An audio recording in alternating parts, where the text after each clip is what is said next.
तर मित्रांनो, लग्नात होईलच प्रेम या मालिकेच्या 19 ऑगस्टच्या भागामध्ये आपल्याला जबरदस्त ट्विस्ट पुन्हा एकदा बघायला मिळणार. 18 ऑगस्टच्या भागात आपण बघितलं की नंदिनी दीपाला घेऊन घरी येते आणि तिला वाटते की तो तिच्या बाजून बोलेल, मात्र तो असा बॉम्ब टाकतो. तो म्हणतो की नंदिनीनेच मला वसुंधरा मॅडम विरुद्ध साक्षी द्यायला सांगितली किंवा बोलायला सांगितलं आणि त्याकरता मला तिने बेलवर पण सोडून आणलं. हे ऐकल्यानंतर मात्र सगळे शॉकमध्ये गेले असतात. उद्याच्या भागात मात्र आपल्याला दिसतं की नंदिनी विक्रम समोर रडरडत म्हणते, बाबा मी असं काही केलं नाही.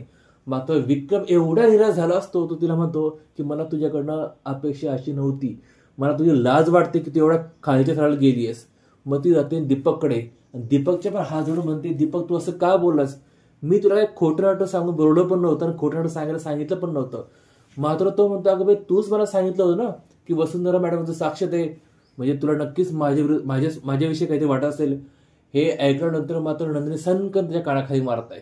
म्हणजे आता उद्याच्या येणाऱ्या भागामध्ये नंदिनीचा हा पण पुरावा फेल ठरलाय. आता नंदिनी पुढे काय करते, घरावर पडते की आणखी कोणी नवीन पुरावा म्हणून सादर करते, बघूया पुढच्या भागात काय होतं ते. पण त्याकरता चॅनल सबस्क्राईब करून बेल आयकॉन जरूर प्रेस करा आणि तुम्हाला या मालिकेत काय वाटलं काय नाही आवडलं ते कमेंट करून जरूर कळवा आणि व्हिडिओ आवडला असेल लाईक आणि शेअर करा मात्र विसरू नका. भेटूया पुढच्या भागात, तोपर्यंत काळजी घ्या.